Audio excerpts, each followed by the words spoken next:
आपको ये समझना होगा कि यह विश्वविद्यालय बीते 109 वर्षों में गणित, खनिज, विज्ञान, कला और संस्कृति के साथ साथ न सिर्फ आगे बढ़ी है, बल्कि अपनी मेधा के विस्तार के साथ साथ हमेशा गौरवान्वित होने का अवसर दिया अपने पुरातन गौरव और यहाँ पढ़ रहे विद्यार्थियों के अन्वेषण और नवाचारों के जरिए जो राष्ट्रीय पुनर्निर्माण में अपना महत्वपूर्ण योगदान दे रही है। आप भी राष्ट्र के लिए तैयार हो रहे हैं। आप राष्ट्र की धरोहर हैं और इस धरोहर को बचाना, राष्ट्र की दिशा क्या होगी इसको तय करना आप सभी नवानुद्रोतों का दायित्व है। तो आज विश्वविद्यालय में आपका दीक्षारंभ हो, लेकिन जब दीक्षांत हो तो आप इस राष्ट्र के लिए तैयार होइए, उठ खड़े होइए और फिर स्वामी विवेकानंद की तरह आयु की चिंता न करके अपने विचारों के, अपने वैभव के, अपने उत्कर्ष के लिए आगे बढ़िए। ये राष्ट्र आपके लिए बाहें पसारे खड़ा है। आपका बहुत बहुत आभार। डॉक्टर शैलेंद्र जी के बारे में मैं एक बात बता दूं कि हम दोनों में कितनी सिमिलरिटीज, हम दोनों एक ही गांव में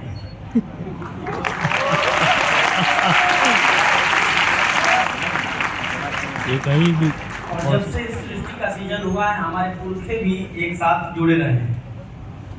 हम दोनों लोग स्कूलिंग भी गांव के प्राइमरी स्कूल में एक साथ किए, फिर उसके बाद विद्या मंदिर होते हुए पढ़ते हुए, और हम दोनों लोगों ने जीवन में ABCD 6वीं कक्षा में पढ़ा था, तब प्राइमरी में पढ़ाया नहीं जाता था। तीसरी बात, एक ही हॉस्टल में हम लोग एक साल के अंतराल पर रहते गए। PhD भी हम लोगों ने एक ही अंतराल पे किया और एक ही साल के गैप में हम दोनों लोग इस विश्वविद्यालय में नौकरी भी शुरू किए और एक ही साल के अंतराल पे दोनों लोगों को विवाह भी हुआ।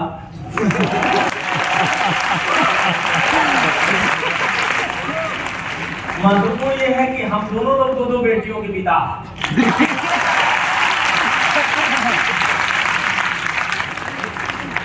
और इससे भी ज्यादा हम लोग जिस छात्रावास के संरक्षक हैं दोनों लोग एक ही साथ।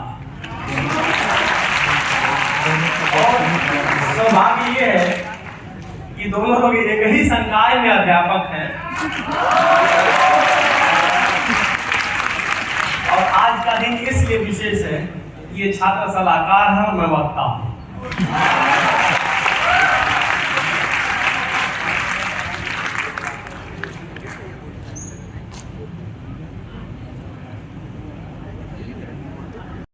तो अब मैं पूरी जिम्मेदारी से ये कह सकता हूँ कि 18 साल छात्रावास में रहने के बाद काम हुआ कि वहाँ आपके माता पिता नहीं थे, लेकिन एक अच्छा सीनियर आपको जीवन में बहुत ऊपर ले कौन सीनियर था? तो आप जब लोगों से जुड़िए तो अचानक उसके प्रति आकर्षित मत होइए। ठीक वैसे ही जैसे प्रेम और फ्लर्ट में फर्क होता है, वैसे ही जब आप किसी एक सीनियर आपके सब है सम्मान सबका करिए। मैं ये जवाबदेही से कह रहा हूँ शिक्षक होने के नाते, लेकिन सीनियरों में अपना आदर्श जरूरी नहीं है कि कोई सफल व्यक्ति ही चुना जाए, वो असफल भी हो सकता है, लेकिन उसके अंदर सदाचरण हो, उसके अंदर मर्यादा हो, उसके अंदर वो संस्कार हो, और वो संस्कार या तो आपको अपने माता में दिखते हो या तो अपने पिता में दिखते। जिस दिन ये आप उसके अंदर देख लेंगे आपको ये लगेगा कि नहीं। कई बार हमारे पिताजी जो हमको बात समझाते थे, कई बार हमारे पिताजी जो हमको नसीहत देते थे, ये सीनियर हमसे एक साल बड़ा है लेकिन हमारे साथ उसी तरीके से जुड़ा हुआ है। आप यकीन मानिए जीवन पर्यंत आप उसके पारिवारिक सदस्य बने रहेंगे, सिर्फ सीनियर और जूनियर का संबंध नहीं रहेगा। आज मैं व्यक्तिगत तौर पे कह रहा हूँ, कई बार ऐसा होता है जब जीवन के हम बहुत दुख में होते हैं और हम शैलेंद्र के साथ बैठ के रो लेते हैं। यह अधिकार एक सीनियर का जूनियर के प्रति और जूनियर का सीनियर के प्रति जिस दिन आप पा जाएंगे या जिस दिन अर्जित कर लेंगे, आप जीवन का हर बोझ हल्का कर लेंगे। आप किसी परिस्थिति में टूटेंगे नहीं, इस बात को